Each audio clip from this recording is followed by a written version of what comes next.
picture a crowded, like really high-end restaurant on a Friday night. You hear the clinking glasses, the loud, sort of performative laughter going on. Yeah, and there's always that flash of a designer watch as someone waves down the waiter just a little too aggressively. Exactly. I mean, it's a room full of people trying very, very hard to look successful. But then if you look in the corner, You see the quiet one. right. Why is the calmest person in the room usually the one with the most zeros in their bank account? Yeah.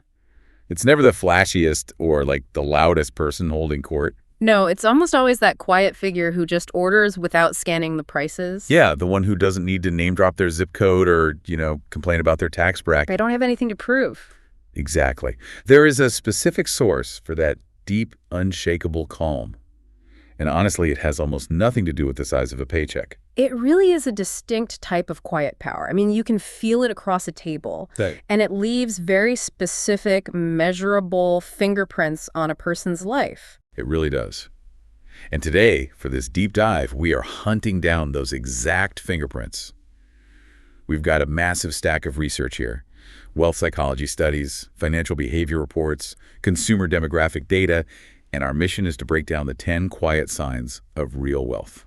Because we really need to separate the illusion of a high salary from the reality of actual money. Right, so that you, the listener, are never fooled by shiny surfaces again.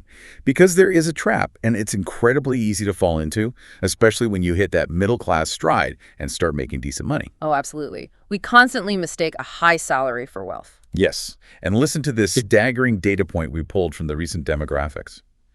Right now, 41% of households earning between $300,000 and $500,000 a year are actually living paycheck to paycheck. Wow. 41%, $500,000 a year, and they're sweating the end of the month. What's fascinating here is the fundamental misunderstanding of what a salary actually is. Like, structurally speaking, a salary is just the money flowing into your account. It's just the inflow. That's it. It's just an influx.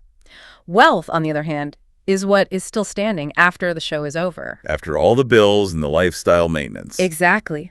Real wealth leaves specific fingerprints, and it requires an entirely different psychological framework than just, making a lot of money. Okay, let's unpack this. Because to understand those fingerprints, we first have to look at how real wealth actually measures success. Yeah. I mean, they aren't looking at the same scoreboard the rest of us are. Got it all. So we're talking about signs 10, 7, and 1 here. And I love this visual from the behavioral studies. Think of your finances as a bathtub. Oh, the bathtub analogy. It's perfect. Right. Your income, your salary, that's just the water pouring out of the faucet into the tub. And, I mean, the vast majority of our culture is entirely fixated on the faucet. They want a wider pipe, a stronger flow. Yeah. A raise, a bonus, a promotion. Right. All their energy goes toward increasing the water pressure. But they completely ignore the drain. And for a lot of high earners, that drain is just wide open. It's the lifestyle creep, the private schools. The country club memberships. Exactly. But okay, let me play devil's advocate for a second. If I'm pulling down $500,000 a year, who really cares about the drain? Can I just out-earn my spending habits? You'd think so, right? But mechanically, it almost never works that way. Because of the environment? Yeah, human psychology and environmental pressure. As your income rises, your peer group changes.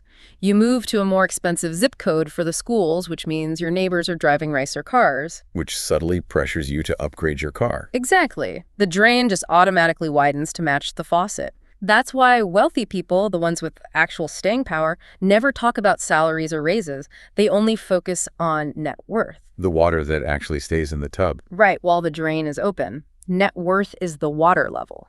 And shifting your focus to that requires a massive psychological rewiring. So moving to sign 7, giving money a job, how do they actually keep the water in the tub? Well, while most people try to save whatever's left at the end of the month. Which is usually nothing, let's be honest. Exactly. It's usually zero. Wealthy people flip the order.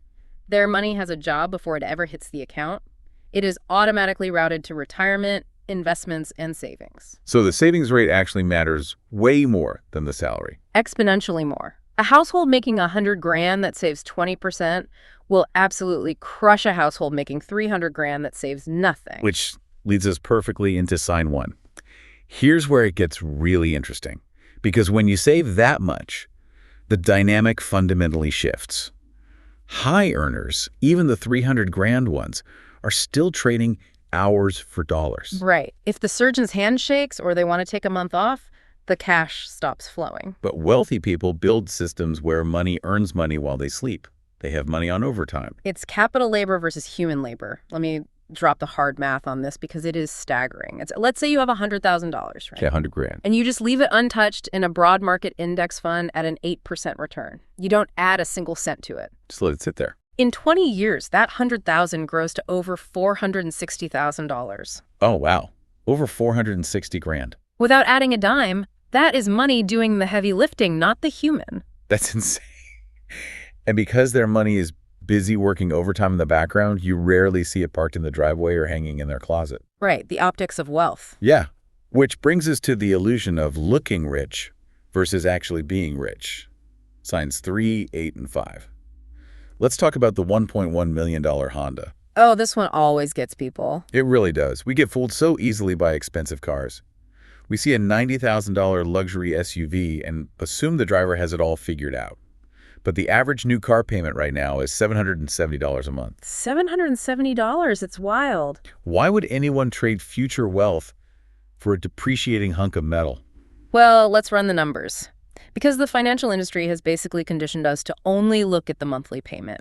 People think, I can afford $700. Why don't you just look at cash flow? But if you invested that same $770 every month for 30 years at that 8% return, it becomes over $1.1 million.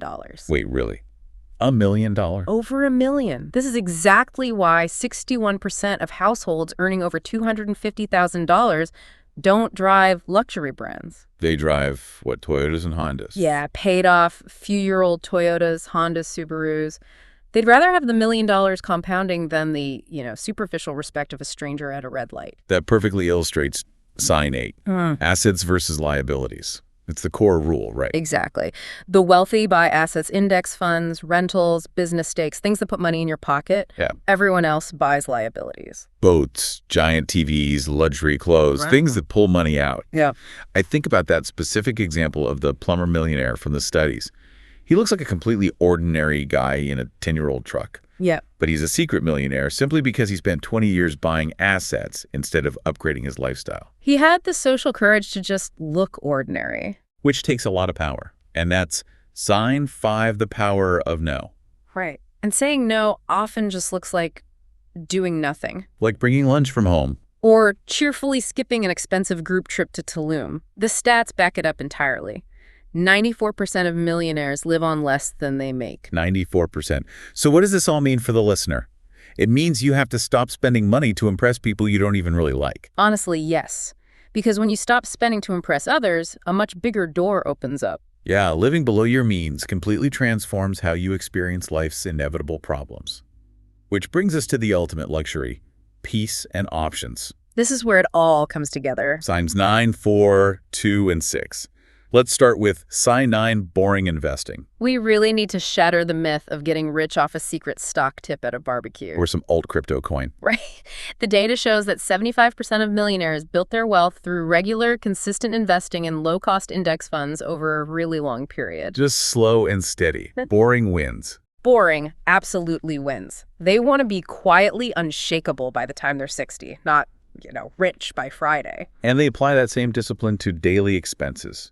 Sign 4 is mastering the plastic. Oh, credit cards? Yeah, nearly 3/4 of millionaires have never carried a credit card balance. Ever. They use them for points and security, but they pay it to zero immediately. Right, because paying 20+% interest is just the absolute opposite of wealth building. If we connect this to the bigger picture, this kind of financial discipline is exactly what creates that calm we discussed at the very beginning, the person in the restaurant. Because they have a buffer. Exactly. Look at the statistics. 1 in 3 Americans couldn't cover a $400 emergency without borrowing. 1 in 3. That's terrifying. It is. For them, a $3,000 vet bill or a flooded basement is a massive crisis. It's sheer panic. But for someone with real wealth, someone with a boring 3 to 6 month emergency fund, it's just a nuisance. It's not a catastrophe. It's just a Tuesday. Exactly. You just write a check and move on. The stress never reaches your nervous system. Which wraps up the signs perfectly with sign 6, and it asks the ultimate question. What is all this money actually for? That's the million-dollar question, literally. Right. It's not for a bigger house. It's not for a fancier car. It's for time. Time and options. Yeah, it's the freedom to walk away from a toxic boss or to just go to your kid's baseball game on a Tuesday afternoon. Because nobody owns your schedule. Exactly. Money removes friction. It removes that low hum of dread that you're just one bad month away from ruin. It buys you autonomy. So let's pull all of this together. That calm person at the table we talked about earlier, they didn't get peaceful by luck. No, not at all. Real money is never the number on a paycheck. It is the distance between what comes in and what stays. The gap between the faucet and the drain.